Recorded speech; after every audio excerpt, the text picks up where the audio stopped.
Hi guys, I hope you're well. I'm Paul Beasley and this is lesson 3 of my Learn to Fence series. Now, in the first two videos we looked at on guard, footwork, thrust, lunge and stop hit. We're going to recap those, and today we're adding a parry carte riposte. Okay, so carte is a certain position in fencing which I'll explain, and the parry is a defensive move that covers that quarter of the target area. But we're also going to bring the footwork up to a more intermediate level with a couple of little tweaks, okay? Now, this video does not include a warm-up. You need to get warmed up. So, stop now if you're not warmed up, look at my warm-up video, follow that, and then come back to this, and we can crack on.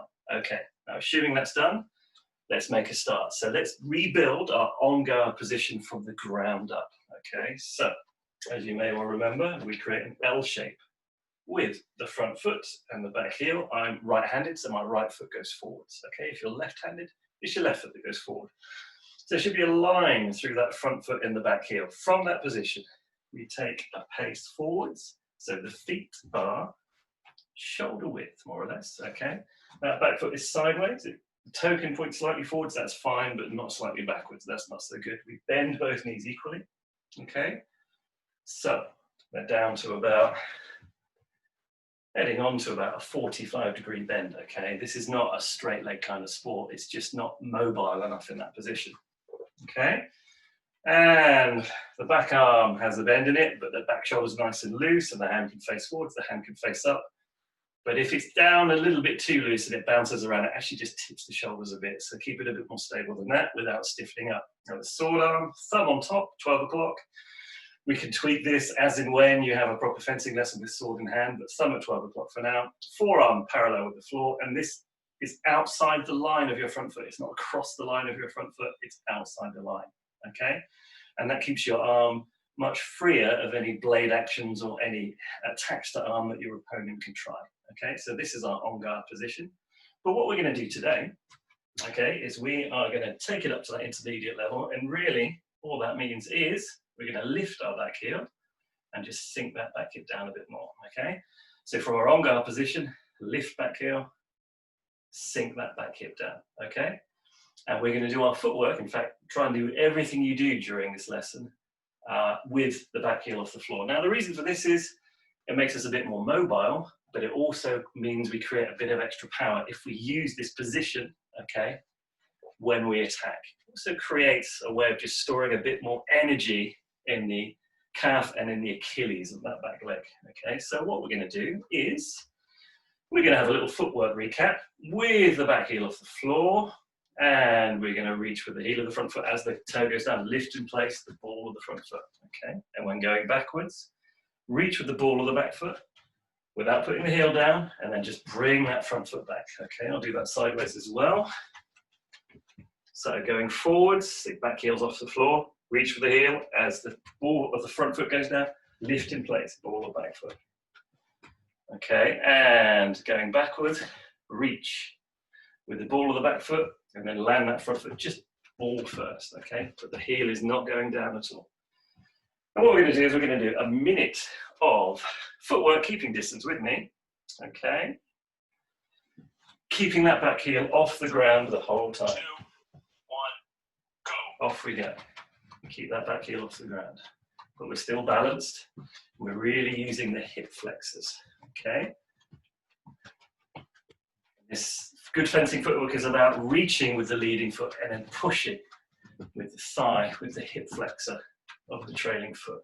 Reach and push, reach and push, reach and push, okay? We don't want to reach and drag. We're propelling the step from whichever the trailing thigh is. Now, I haven't mentioned the piste yet. The playing area in fencing is 14 meters long, divided exactly in half by the halfway line. There's a shocker. And then from that on either side, 2 meters from that, the on-guard line. A further 3 meters back is the warning line, which means you're running out of space. And behind that is the back of the piece line. You go off the back of the piece with both feet, your opponent gets a point, okay? Resting. There we go. Okay, so what we're going to do now is we're going to have a quick look again at the two attacking moves we've done during this series and also the one counter-attacking move. We're going to start with the thrust, which is the most basic, shortest range attacking move you can do, okay? So, into our on-guard position, back heel off the ground, and the idea with this is you are really just pushing the thumb forwards into space, okay? We don't want the shoulder getting involved because that throws it into a punch. It's stiffer, you have less control from the finger muscles, from the smaller muscles in the forearm as well, okay? And you can just do a little dip in the knees as you thrust. And this basically is a counteraction against the tendency to straighten arms and legs when the brain is telling our arm to straighten. For some reason, when we're learning, the legs straighten as well. We don't want that to happen. So to counteract that, a little dip in the knees, and that really makes sure we're in a nice stable position, okay? So let's do 10 of these, really concentrating on each thing. So push the thumb forward, dip the knees, and remember that recovery is quite flat with the forearm. We're not pulling back into a karate chop position, as I call it. The forearm stays fairly flat to the ground. Okay. Okay, so let's add to that the stop hit, okay? So the stop hit is a thrust, but it's a thrust used as a counterattack. That's during the time, the fencing time of your opponent's attack, okay? So what we do is, as the arm is going out, and this technique is exactly the same with the arm, as the arm extends, we start our step back. So we actually start to reach back with the back foot as our arm is still extending. But the idea is we get the timing right, so we're only in this position where we're at full reach for a split second, and then we're immediately pulling ourselves away from danger, okay? So if you think about it as kind of a 1A and a 1B. 1A, the sword arm starts to straighten. 1B, the back foot starts to reach, and then 2, the front foot comes back as well. So you have 1A, 1B, 2, okay? 1A, 1B, 2. So, okay, we'll do 10 of those. So start to extend the arm and then begin to reach back with your back foot. That starts before your arm is straight, and then immediately push with the front foot back into our on guard position again, okay? And you want to keep the arm out nice and straight whilst you're completing that step, okay? Let's do a couple more. So the arm starts to extend and we begin our step just as the arm's about to finish extending, okay? And one more time. So, as the arm goes out, we reach with the back foot and then push with the front foot. Okay? Good stuff. So that's our stop hit, which is a thrust used as a counter-attack into someone's attack whilst they're attacking, okay? Now let's have a quick look at the lunge. Now, there's a slight nuance here today because we are lifting the back heel to make this much more of an intermediate style footwork, a bit more dynamic, okay? Now, the arm still goes first, starts to extend. As you do that, let's push that back heel down, okay? So as it's extending, push the back heel down, drive forwards and straighten this back leg and kick and flip with the front foot. Try and land that front foot heel first as you go. So we start to extend, heel goes down, push, and into the lunge, okay? That little heel push down gives us a bit of extra acceleration, okay? A bit more reaction, a bit more force off the floor. And push through the ball of the front foot, bring that front foot back under that arm, and then recover the sword arm, okay? So the arm starts to extend, we push with the heel, and then we dynamically really extend those legs, land heel first, sink down onto the ball of the front foot, and into a nice strong lunge position, okay? So let's do 10 of those.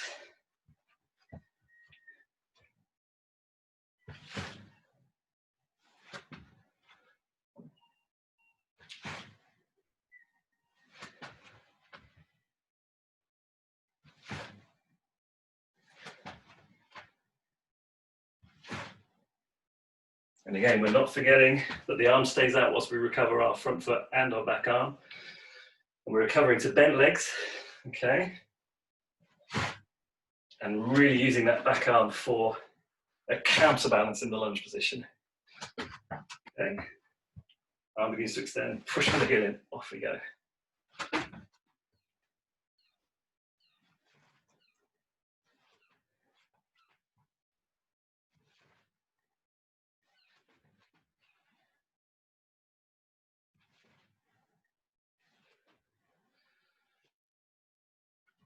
Right, so let's have a look at the parry riposte in Quarte line, okay?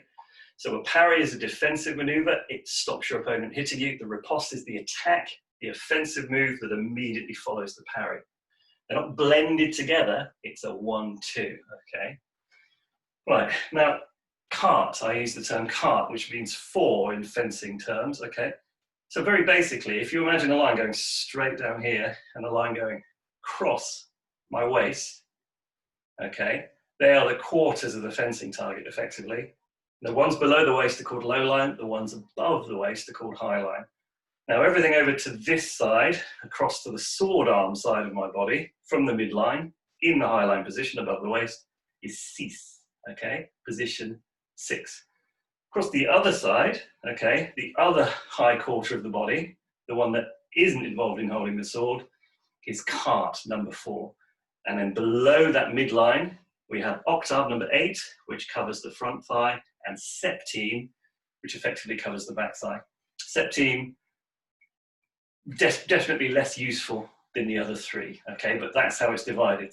The reason I'm starting with the parry quarte, okay, is it's the most basic parry you can do. It's almost an instinctive parry. If someone attacks you anywhere into this space, it could be the cease-line target or over towards quarte.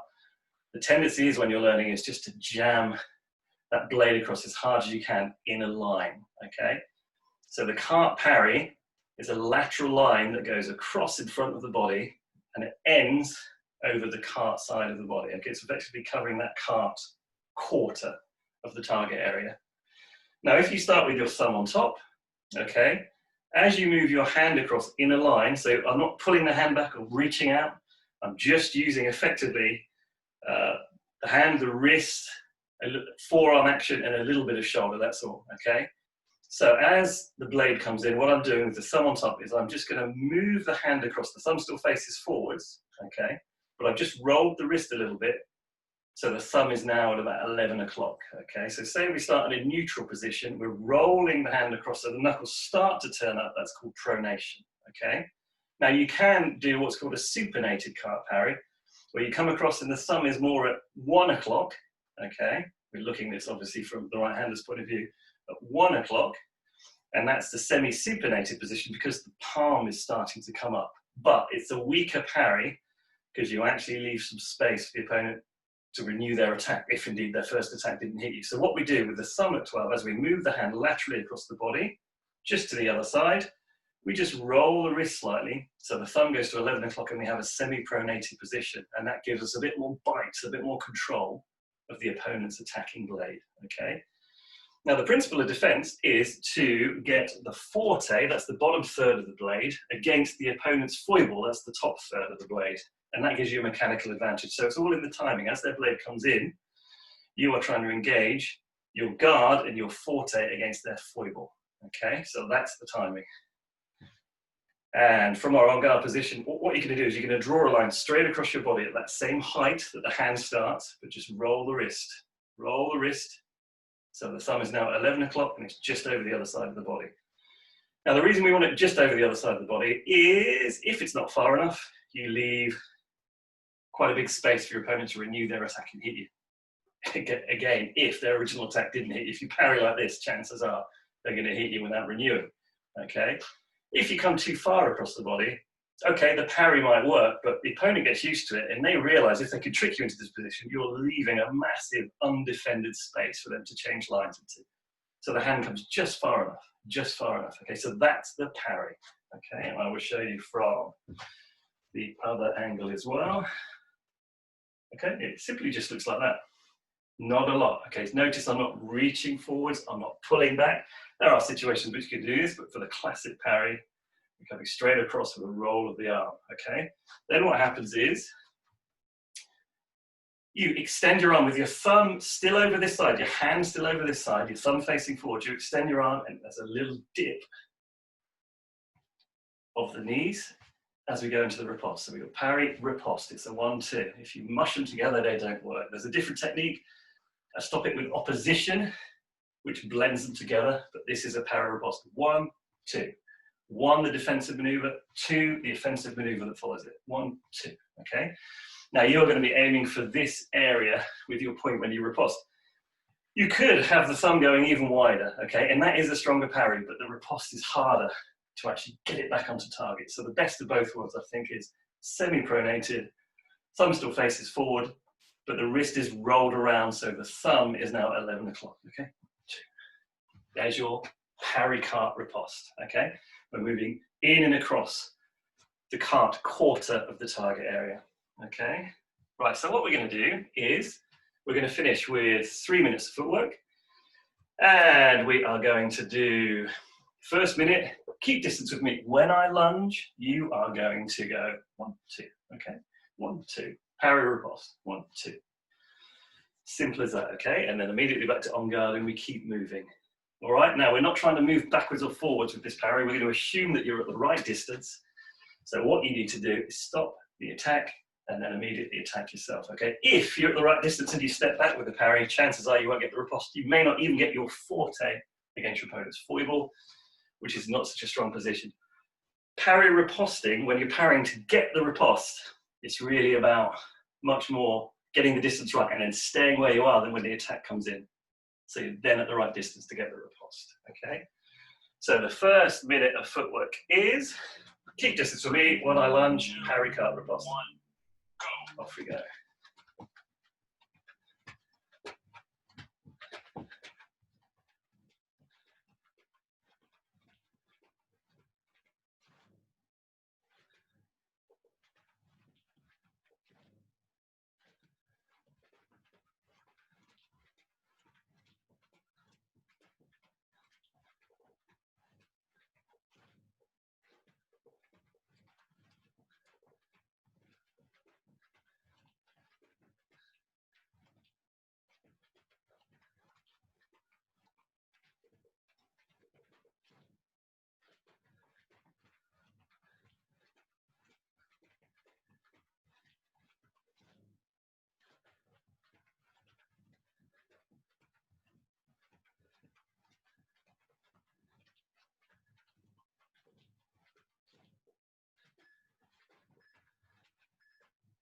Okay. Hope you managed to get some carte riposte in there. Right, next up. If I drop my arm and step forwards, you're going to lunge. If I pull my arm back before I lunge, you're going to stop it, okay? With the step back afterwards. Off we go. Let's do a couple of each to begin with. Ready to lunge, lunge, recover, okay? And with the stop hit, basically, you're counter-attacking into my rubbish lunge. Ready to stop hit as I lunge, okay? Ready to stop it as I lunge. Okay, let's mix it up a little bit.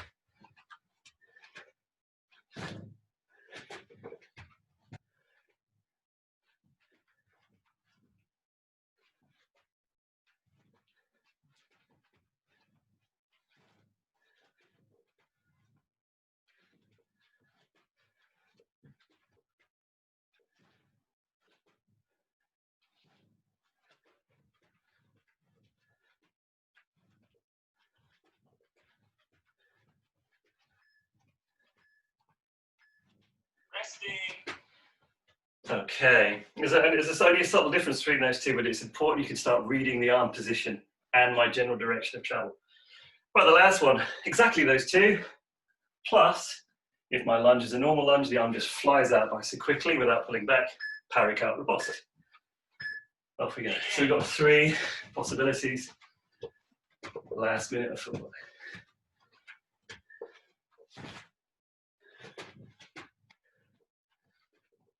Remember, only when my arm is straight down and I'm stepping forward, you want to lunge. You don't want to try and lunge against a target that's already moving backwards and getting out of the way.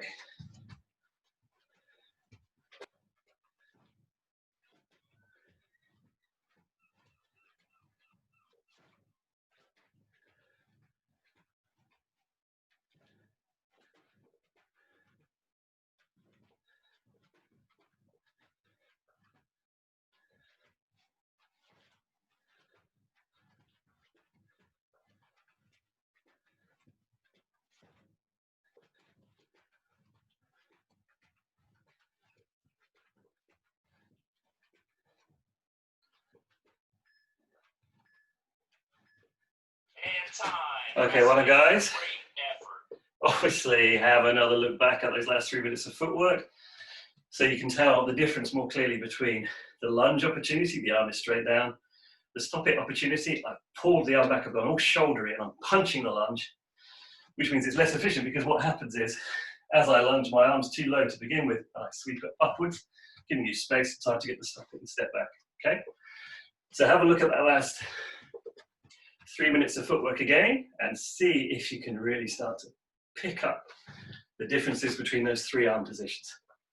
Well done, guys. Thanks for joining me. See you next time.